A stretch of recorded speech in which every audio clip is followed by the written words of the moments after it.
Alright, this is Mr. Gillum, and today we're going to continue on. We're going to start talking about a little bit about kites. There's not much to know about kites, just a couple things. Basically, a kite is a quadrilateral, and it has two pairs of consecutive congruent sides. So when we're talking about parallelograms, rectangles, squares, rhombi, all these different types of quadrilaterals, a lot of times they're two congruent sides or opposite one another. Well, a kite has two congruent sides, two congruent pairs of sides, but they're consecutive.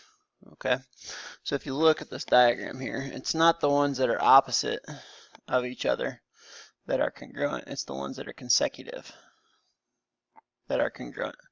Okay, and so that's one of the characteristics about kites is they have two pairs of congruent sides, but those sides are now, instead of opposites, they are consecutive sides. Okay. There is nothing that is guaranteed to be parallel in a kite either. I should say that as well. There's nothing that's guaranteed to be parallel in a kite.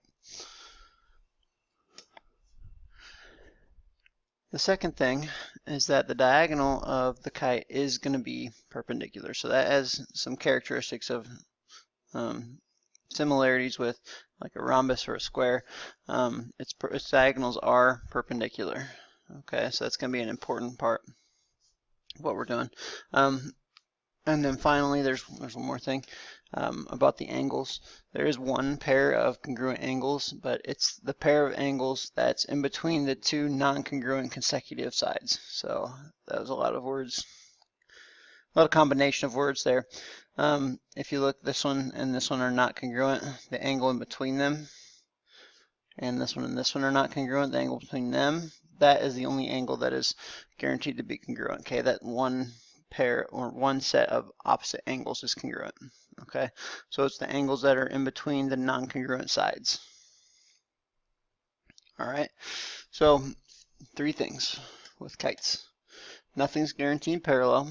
They have two sets of congruent sides, but they're consecutive. Their diagonals are perpendicular. And the angles that are between the non-congruent sides are congruent. That could be confusing. If it's not congruent on the sides, the angle that's in between those is congruent to the other angle that's in between the non-congruent sides. Let's take a look here. It says if FGHE is a kite, find measure of angle GFJ. Okay, so this is the angle that I'm looking for. Looks like I have two angles, and I know that a quadrilateral adds up to 360 degrees. So what I notice is that angle is in between the sides that are not congruent. Okay, and I also don't know that this angle, it doesn't ask us about that angle, but I notice that this angle as well is in between the sides that are not congruent. What I know about these two question mark angles is that they are congruent. Okay, that is the set of congruent angles in the kite. There's only one set of congruent angles. These are the two that we're talking about. So in this case, if I have 360 degrees total, I know that I already have 128 of them used up, and I already have 72 of them used up. I also have two unknown angles. Okay, but I know that they're the same degree measure. So if I say x and x right there, I would know 128 plus x plus 72 should all add up to 360 degrees. The reason I can call them both x is because I know they're congruent.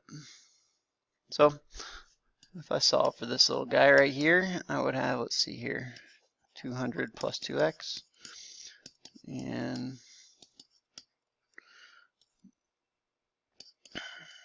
I would know that x would equal 80. So my prediction is that this angle is 80 degrees. So the measure of angle GFJ is 80 degrees. Okay, so if there was 80 there, I would know this would have to be 80 in total. That would add up to my 360 degrees, so I know we're in good shape. Okay, so it's going to be hard to remember which angles are congruent. It's the ones in between the non-congruent sides. So the congruent angles are in between the non-congruent sides. Tricky. Okay, so that's for a kite. Also, I just have this one more example I want to show you. This is WXYZ is a kite, find ZY. So this is the side length that I'm looking for. We are going to have to use a little bit of Pythagorean theorem here. One of the things I know about kites is that it has a perpendicular, boom, boom, right there. I know that those diagonals cross, make a perpendicular lines. And so what I'm going to do is this. I'm going to say, well, I know that 24 squared plus 8 squared should equal my final side squared.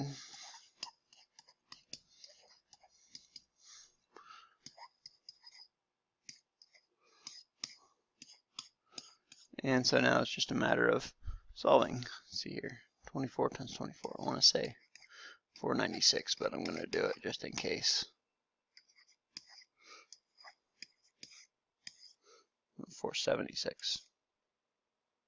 576. There we go. That's what it is. 576 plus 64 equals ZY squared. And when I add those together, I get 640. And when I take the square root, let's see here.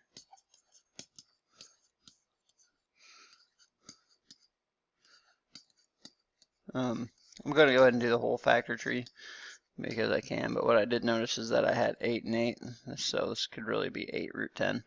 I'm just going to illustrate it with a factor tree though, because I think it's more clear.